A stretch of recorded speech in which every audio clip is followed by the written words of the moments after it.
you are, you can find just a spot of peace and stillness, whatever that looks like for you. So wherever you are, just pause, just take a seat, just stop the motion and the activity for just a moment. Allow the eyes to close, and let's just take a couple breaths. Just slow breath in and a slow breath out. Breathing in and breathing out. And as we settle in today, I had an idea of what I would share this morning, what we would pause and just reflect upon, and then my morning went a different direction. And it's just amazing how these synchronicities happen around us. And inspiration can truly be drawn from the most seemingly small parts of life. And so as I share this with you, I would also encourage you, watch your life. Don't just go through the motions, like be a witness. Be a witness to the things that come across your path, the things that sometimes feel like an interruption or a distraction or a different plan than you had. Just pay attention. And so as we settle in here, this idea of just letting them be is what is permeating through my being this morning. It is so easy when you get up to turn on your news channel on the TV or your news feed on your phone or whatever it is that you do and start to see all the things happening in the world and then feel this reaction within you. What's happening in policy, what's happening in practice, what's happening in relationships, and we feel a certain way. And then that feeling, those reactions go with us all day long. And then someone in our office or in our home comes with something and we feel a certain way. And so this morning I had a chance to check that, because just like you, I checked the headlines.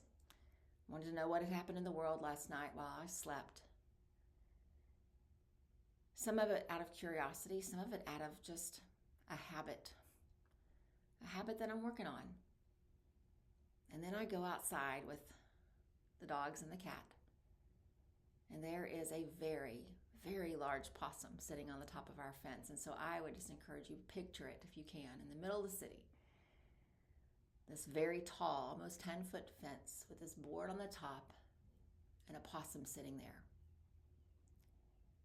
And normally when there are interruptions to our space, when there's a critter or someone who comes into our area, I have these two pit bulls that just go crazy. They react very much like we would do when we read the news and we see things and our emotions get just triggered. We react. And I was absolutely amazed this morning as these two big, giant 80-pound pit bulls ran out and noticed. And I said, let him be. Let him be. I didn't yell. I didn't act emotional. All I said was, let him be. And these two dogs, who their instinct is to protect and react and respond, they just stood still. And part of me was thinking, it's time to get to meditation. It's time to go in. But all I could do was just stand there and watch them just be. My reminder that we don't have to react to every interruption, every distraction that comes into our lives. So why do we? And before this morning, I would tell you, it's just our conditioned way of being. We've learned these habits over time. We've practiced them so many times. They're just second nature. And I could definitely say the same thing about a dog. They do have conditioned ways of being. They see something, they bark. They hear a sound, they are alerted. The hair on the back of their neck stands up. There's all these reactions because of their conditioning. But all it took this morning for two dogs that are, as we would say, conditioned to react, all it took was a reminder, a gentle reminder, let him be. And they just stood there. And they watched. And I walked inside and they followed me. And I thought, what an example for us today. We all have conditioned ways of being. You are going to interact with people today that are going to trigger those conditions that you've learned.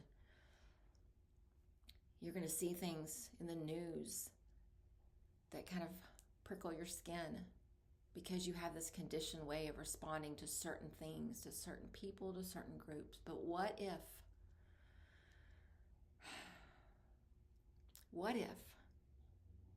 we just let them be? It doesn't mean that there's not accountability, and it doesn't mean that there's not questioning and inquiry and curiosity. But does my getting frustrated by the news headlines on my local news syndicate, does it change the situation? No, it just changes me. It changes the peace that I woke up with. It disturbs the peace that I cultivate inside of me so often. It only changes and affects me. And I'm sure that today, at some point, there will be shares on social media of all the things that people that you follow have seen in the news, and there'll be opinions, and there'll be reactions.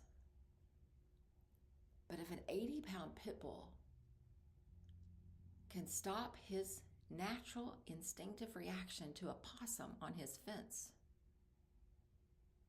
can't we, as these really advanced, sophisticated, amazing humans, can't we also stop our reactions? I don't really know where this is going, and I don't really know the intention to take from this, but I do know that it is possible to shift our conditioning.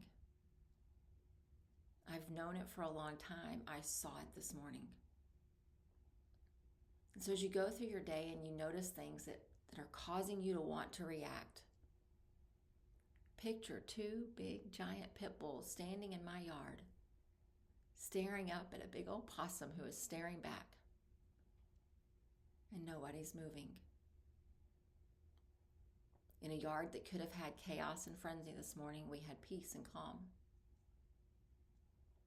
And I would like to think that in the lives of humans, we can do the same.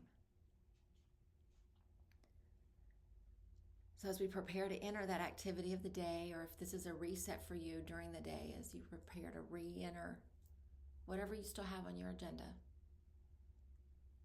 let's do it with intention. Just take a slow breath in, realize the power of that breath to calm and soothe the frayed edges. And take a deep breath out with resolve to respond differently. Namaste.